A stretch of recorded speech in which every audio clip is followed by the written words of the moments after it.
kepada kedua orang tua. Rasulullah Shallallahu Alaihi Wasallam bersabda, ridhollahi fi ridhollahi, ridho Allah terkait pada ridho kedua orang. Wasutullah bisutil walidoi, dan murka Allah terkait pada murka kedua orang tua. Hadis riwayat ini. Teman-teman, calon penghuni surganya Allah, ayah dan ibu, mereka adalah sosok yang luar biasa dalam kehidupan kita. Kita menjadi saksi atas semua kebaikan mereka sebagai contoh. Mari kita lihat fenomena saat ini.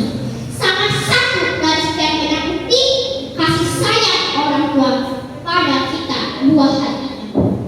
Ketika seorang ibu rela mencari nafkah sambil menggendong anak bayinya, hal ini sering terlihat di sekitar hidup kita.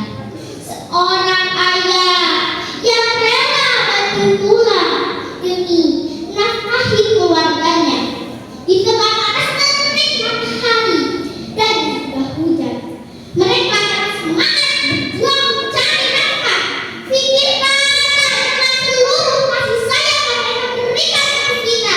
Pantaskah kita masih durhaka pada mereka?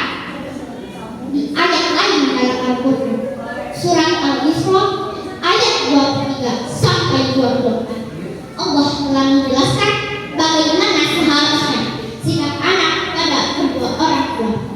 Di dalam penggalan